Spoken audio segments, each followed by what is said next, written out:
Ponniyin Selvan release ஆகி 18 நாள் தாங்க ஆகுது. 18 நாள்லேயே வந்து இருக்கிற நிறையா சாதனைகளை வந்து முறியடிச்சிருச்சு. ஓவர்சீஸாக இருக்கட்டும், ஸோ யூஎஸ்ஏல நம்பர் 1 இருக்கட்டும், ஆஸ்திரேலியாவில் நம்பர் 1, ஸோ ஸ்ரீலங்காவில் நம்பர் 1, மலேசியாவில் நம்பர் 1, சிங்கப்பூரில் நம்பர் 1, ஸோ தமிழ்நாட்டிலே ஹையஸ்ட் கலெக்ஷன் அப்படின்னு சொல்லிட்டு பயங்கரமான ரெக்கார்டு எல்லாத்தையுமே வச்சுருக்கு. ஆனால் வழக்கமாக ஒரு படம் ரிலீஸ் ஆகிற படம் தானே வந்து இதுக்கு முன்னாடி இருக்கிற சாதனைகளை முறியடிக்கும்.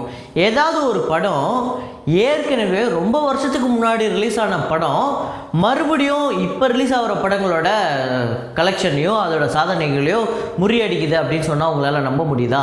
ஆமாங்க, அப்படிப்பட்ட ஒரு அதிசயமான ஒரு நிகழ்வு இங்கே நடந்துக்கிட்டு இருக்கு. அது என்ன அப்படிங்கிறத இந்த வீடியோவில் நம்ம டிஸ்கஸ் பண்ணுவோம். ஸோ வீடியோக்குள்ளே போகிறதுக்கு முன்னாடி நம்ம சேனலை நீங்கள் சப்ஸ்கிரைப் பண்ணலாம் அப்படி நான் பண்ணிவிடுங்க. பக்கத்தில் இருக்க பெல் ஐக்கனை அப்படியே ப்ரெஸ் பண்ணிவிடுங்க. வாங்க வீடியோக்குள்ளே போகலாம்.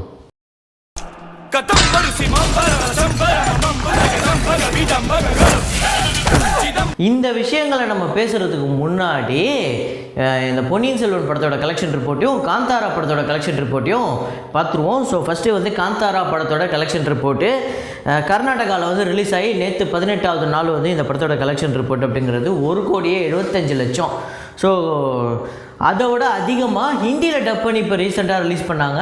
அதோட 4வது நாள் கலெக்ஷன் பார்த்திங்க அப்படின்னா ஹிந்தியில் 2,06,00,000 அதை கலெக்ட் பண்ணியிருக்கு. ஸோ கன்னடத்தை விட கன்னட படம் ஹிந்தியில் டப் பண்ணி அங்கே ஓடிக்கிட்டு இருக்கு. தெலுங்கில் அதை விட அதிகம் 3,50,00,000 அதை கலெக்ட் பண்ணியிருக்கு. தமிழில் ஸோ கம்மி தான், ஸோ தேட்டர் ரொம்ப கம்மி. ஸோ அதனால் 20,00,000 கலெக்ட் பண்ணியிருக்கு. ஸோ வேர்ல்டு வைடு அப்படிங்கிறது நேற்று மட்டுமே 7,51,00,000. ஸோ இந்த படத்துக்கு இந்த கலெக்ஷன் அப்படிங்கிறது ரொம்ப பெரிய விஷயம். ஏன் அப்படின்னா இது ஒரு கன்னட திரைப்படம், அதுவும் இல்லாமல் ஒரு சின்ன பட்ஜெட் படம். ஸோ ரொம்ப சின்னதாக ஆரம்பித்த படம் தான். இந்த படம் நல்லா இருக்குன்னு சொல்லி எல்லா லாங்குவேஜ்லையும் டப் பண்ணி உடனே அந்த படத்தோட வியாபாரத்தை முடித்து உடனே ரிலீஸ் பண்ணி இப்போ சக்கப்போடு போட்டு போய்கிட்டு இருக்கு. ஸோ டோட்டல் காந்தாரா படத்தோட டோட்டல் கர்நாடகாவில் பார்த்திங்க அப்படின்னா 89,20,00,000. ஸோ அதுக்கு அடுத்ததாக ஹிந்தியில் பார்த்திங்க அப்படின்னா 10,80,00,000. அதுக்கு அடுத்ததாக தெலுங்கில் பார்த்திங்க அப்படின்னா 10,75,00,000. அதுக்கு அடுத்ததாக வந்து தமிழில் பார்த்திங்க அப்படின்னா 1,30,00,000. ஸோ ஓவர்சீஸ் பார்த்திங்க அப்படின்னா 11,92,00,000 வந்து கலெக்ட் பண்ணியிருக்கு. வேர்ல்டு வைடு 124,36,00,000 இந்த படம் வந்து வசூல் பண்ணியிருக்கு. அதாவது 124,36,00,000. நான் அப்பப்போ இந்த லட்சத்துக்கு கோடி மாற்றிடுறேன், அது வேறு இப்போ பெரிய பிரச்சனையாக மாறிடுது. இப்படி தான் இந்த நம்ம எஸ்ஜே சூர்யா அவர்கள் நடித்த ஒரு படம் ரீசெண்டாக ஒன்று, அதான் பெட்லேயே கிடப்பார், அந்த படம் கூட மறந்து போச்சு, ஏதோ ஒரு படம். அந்த படத்துக்கு வந்து நம்ம வந்து 75 லட்சம் வந்து லைஃப் டைம் கலெக்ட் பண்ணியிருக்குன்னு சொல்கிறதுக்கு 75 கோடின்னு சொல்லிட்டேன். பரவாயில்லையே, எஸ்ஜே சூர்யா படம் 75 கோடி கலெக்ட் பண்ணிடுச்சே அப்படின்னு சொல்லி நம்மளை வந்து பயங்கரமாக ட்ரால் பண்ணுறாங்க. இப்படி போய்கிட்டு இருக்கு. அதுக்கடுத்து தான் பொன்னியின் செல்வன் படத்தோட டே 18 கலெக்ஷன். ஸோ அந்த முன்னாடி இருந்த கலெக்ஷன் அப்படிங்கிறதுலாம் இல்லை. ஸோ கம்மியாக தான் ஆகிடுச்சு. தேட்டர் வந்து க்ரௌடு அப்படிங்கிறது ரொம்ப கம்மியாகிடுச்சு. ஸோ நிறையா தேட்டரில் க்ரௌடு வந்து இப்போ 500 சீட்ஸ் இருக்கிற தேட்டர்லேயே ஒரு 100-150 பேர் தான் இருக்காங்க. மோஸ்ட்லி முக்கியமான தேட்டர் இப்போ சென்னையில் பார்த்திங்க அப்படின்னா சத்யம், இந்த மாதிரி ஒரு முக்கியமான தேட்டர்கள்லாம் ஃபுல்லாக தான் இருக்குது. ஸோ ஐமேக்ஸ் எல்லாமே இன்னும் ஃபுல்லாக தான் போய்கிட்டு இருக்கு. ஸோ டே 18ஓட கலெக்ஷன் தமிழ்நாடு முழுக்க 2,85,00,000. ஸோ வேர்ல்டு வைடு அப்படிங்கிறது 5,25,00,000 வந்து கலெக்ட் பண்ணியிருக்கு. ஸோ டோட்டலாக வேர்ல்டு வைடு அப்படிங்கிறது 495 கோடி வந்து இந்த படம் வந்து வேர்ல்டு வைடு கலெக்ட் பண்ணியிருக்கு. ஸோ தமிழ்நாட்டில் மட்டும் 213,75,00,000 வந்து கலெக்ட் பண்ணியிருக்கு. ஸோ இந்த படம் வெறும் 18 நாளில் பண்ண சம்பவம் இருக்குல்ல, உண்மையிலே இது ஒரு மிகப்பெரிய சம்பவம். ஆனால் இந்த படத்துக்கு இதோட அதிகமாக கலெக்ஷன் இருந்திருக்கணும். இன்னொருத்தர் ப்ரொடியூசராக இருந்திருந்தாருன்னா அவர் யார் அந்த ப்ரொடியூசர் அப்படிங்கிறத பற்றி பேசுவோம்.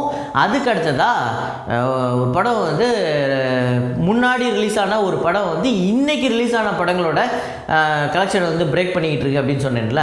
ஸோ வழக்கமாக இன்றைக்கி ரிலீஸ் ஆகிற படம் இதுக்கு முன்னாடி ரிலீஸ் ஆன ஒரு படத்தோட கலெக்ஷனை வந்து பிரேக் பண்ணுது. இப்போ உதாரணத்துக்கு பிகில் அப்படின்னு ஒரு படம் இருக்குது அப்படின்னா அதை வந்து வலிமையோ இல்லை பீஸ்டோ வந்து பிரேக் பண்ணும்.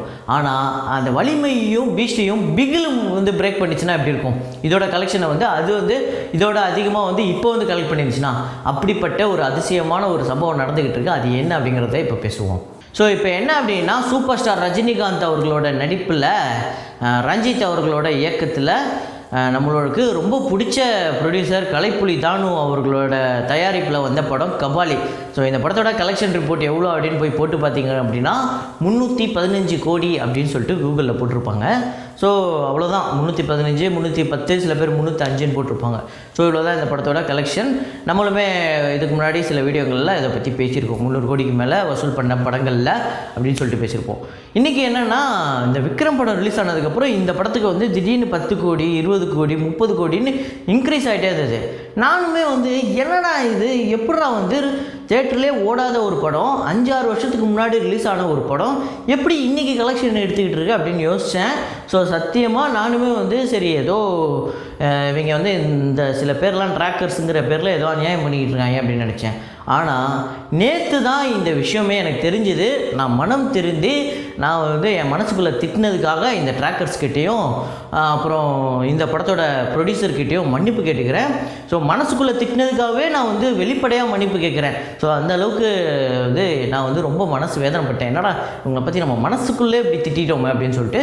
ஸோ அதனால் இவங்க 2 பேர்கிட்டையும் மன்னிப்பு கேட்டுட்டு, ஸோ என்ன விஷயம் அப்படின்னு பார்த்தீங்கன்னா, பேரலல் யூனிவர்ஸ் அப்படின்னு ஒன்று இருக்குது. ஸோ பேரலல் யூனிவர்ஸில், அதாவது இன்னொரு உலகத்தில் நம்மளை மாதிரியே வந்து இன்னொரு உலகத்தில் நம்மளை மாதிரியே எல்லோரும் இருப்பாங்க. அங்கே இந்த படத்தை ரிலீஸ் பண்ணியிருக்காரு கலைப்புலி தானு. இது நம்மளால் அங்கே போய் பார்க்க முடியாது. ஸோ இது வந்து இப்போ ரீசெண்டாக விக்ரமுக்கு அப்புறம் ரிலீஸ் ஆகி இன்னுமே சக்ஸஸ்ஃபுல்லாக ஓடிக்கிட்டு இருக்குங்க. இந்த படம் இப்போ ரிலீஸ் ஆகி ரீரிலீஸ் பண்ணி இந்த படம் வந்து இப்போ இதுக்கப்புறம் 150 கோடி வசூல் பண்ணியிருக்கு அப்படிங்கிறது உங்களில் எத்தனை பேருக்கு தெரியும்? என்னடா நீ சர்க்காஸ்டிக்காக பேசுகிற அப்படின்னு நீங்கள் எனக்கு கிண்டல் பண்ணலாம், இல்லை திட்டலாம், அசிங்கமாக கூட கேட்கலாம். அதுக்கு எல்லா உரிமையுமே இருக்குது உங்களுக்கு. ஆனால் நான் சர்க்காஸ்டிக்காக பேசவே இல்லை. உண்மை என்ன அப்படின்னா, ஒரு ஒரு ஒரு 6 மாதத்துக்கு முன்னாடி வரையும் 315 கோடி கலெக்ஷன்னு சொல்லிகிட்டு இருந்த இந்த ட்ராக்கர்ஸ்லாம் திடீர்னு எப்படி கபாலி வந்து 450 கோடிக்கு மேலே வசூல் பண்ணிச்சு அப்படிங்கிற ஒரு கேள்வி எனக்கு இருக்குது. ஸோ அப்படி நான் யோசிச்சு பார்க்கும்போது ஒருவேளை இது ஒன்று தான் பாசிபிள். அப்படி இல்லை அப்படின்னா, இதுக்கு முன்னாடி நான் வெந்து தணிந்தது காடு கூட இதுதான் சொன்னேன். இந்த ஐநாவரம் வந்து போனீங்க அப்படின்னா அங்கே ரயில்வே ஸ்டேஷன் கிட்டே வந்து ஒரு இது வார்ம் ஹோல் ஒன்று இருக்குது. அதுக்குள்ளே போனால் டேரெக்டாக ஜூப்பிட்டருக்கு போயிடலாம். ஜூப்பிட்டர்லேயும் கபாலி படம் ஓடுது அப்படிங்கிற ஒரு தகவலும் வந்திருக்கு. ஸோ நீங்கள் வந்து ஒரு வேளை ஜூப்பிட்டரில் போய் அங்கே இருக்கிற ஸ்க்ரீனில் போய் பார்க்கணும் அப்படின்னு நினச்சிங்கன்னா ஐநாவரம் ரயில்வே ஸ்டேஷன் கிட்டே போகணும். ஏங்க நான் சொன்னேன் வேறு நீங்கள் போயிட போகிறீங்க. அதாவது இப்படி தான் நம்ம வந்து பேசுகிற அளவுக்கு இவங்க வந்து பண்ணிக்கிட்டு இருக்காங்க. அது எப்படிங்க 315 கோடி திடீர்னு 450 கோடி ஆகும்? அதுலேயும் இந்த ப்ரொடியூசர் இந்த படம் 1000 கோடின்னு சொன்னால் கூட வந்து சொல்லலாம், அவ்வளோ கோடி கலெக்ட் ஆகிருக்கு அப்படின்னு சொல்கிறாரு. 1000 கோடி கலெக்ட் ஆகிற அளவுக்கு நான் அப்போ அந்த டைமில் வந்து அவ்வளோ வியாபாரம் இருந்தது ஒரு தமிழ் படத்துக்கு. மனசாட்சியோடு பேசணும். இன்றைக்கி பொன்னியின் செல்வன் மாதிரி ஒரு படம், அதாவது எல்லாருமே கொண்டாடக்கூடிய விக்ரம் மாதிரி ஒரு படமே 450 கோடி 460 கோடியை தான் வந்து கலெக்ட் பண்ணுது. ஸோ எல்லாருமே கொண்டாடின ஒரு படம் அப்படிங்கும்போது, அதுவே அப்படிதாங்கும்போது ஒன்றும் சொல்கிறதுக்கு இல்லை. அப்புறம் நம்ம வந்து எனக்கு அந்த படம் ரொம்ப பிடிக்குங்க. நான் வந்து ரொம்ப என்ஜாய் பண்ணேங்க. எனக்கு சூப்பர் ஸ்டார் ரஜினிகாந்த் அவர்களை ரொம்ப பிடிக்கும். எங்கேயுமே வந்து எந்த ஒரு நடிகரையுமே நான் ரொம்ப தரக்குறைவாக பேசிடக்கூடாது அப்படிங்கிறதுல நான் ரொம்பவே கவனமாக இருப்பேன். ஆனால் அதுக்காக இந்த மாதிரி உருட்டுகளெல்லாம் இப்படி தான் வந்து ஹேண்டில் பண்ணணும். ஸோ நீங்கள் வந்து சொல்லுங்கள், 315 கோடி எப்படி 450 கோடி ஆச்சு? ஒன்று பேரலல் லைஃப்பில் இந்த படம் ரிலீஸ் ஆகிருக்கணும், பேரலல் யூனிவர்ஸில். இல்லை அப்படின்னா ஜூப்பிட்டரில் ரிலீஸ் ஆகிருக்கணும். ஏலியன்கள் கொண்டாடும் வெற்றின்னு வேணால் டைப்பில் இது தமிழ்நிலையில் போட வேண்டியது தான். அது ஆல்ரெடி நம்ம இதுக்கு போட்டோம், வெந்து தணிந்தது காடுக்கு. அதனால தான் இந்த படம் வந்து மீண்டும் ரீரிலீஸ் செய்து இந்த படம் வந்து போட்டுக்கிட்டு இருக்கு அப்படின்னு தமிழ்நிலையில் போட வேண்டிய நிலைமை ஆகிடுச்சு.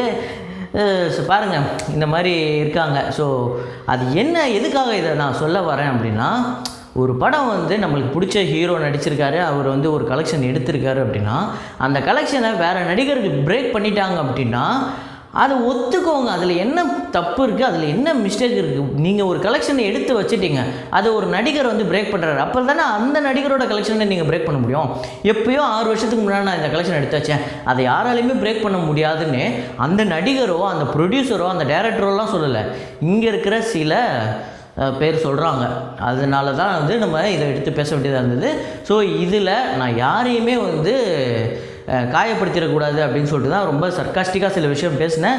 ஸோ அது மேபி சில பேருக்கு கோவப்படுத்திருக்கலாம். அப்படி உங்களை நான் வந்து ஏதாவது இந்த மாதிரி மிஸ்லீடிங் போட்டு உங்களை ஏமாற்றி அப்படி ஏதாவது உங்களை உள்ளே வர வச்சு இந்த மாதிரி சர்க்காஸ்டிக்காக பேசி உங்களை ஏதாவது வெறுப்பேற்றிருந்தேன் அப்படின்னு நினச்சிங்கன்னா நான் அப்படி பண்ணலை, அப்படி எதுவுமே பண்ணலை. ஸோ அப்படி ஒரு வேளை பண்ணியிருக்கேன் அப்படின்னு நினச்சிங்கன்னா உங்கள் வீட்டு பிள்ளைய நினச்சி என்னை மன்னிச்சிருங்க. ஸோ இதே மாதிரி ஒரு வீடியோவில் மீண்டும் நான் உங்களை சந்திக்கிறேன்.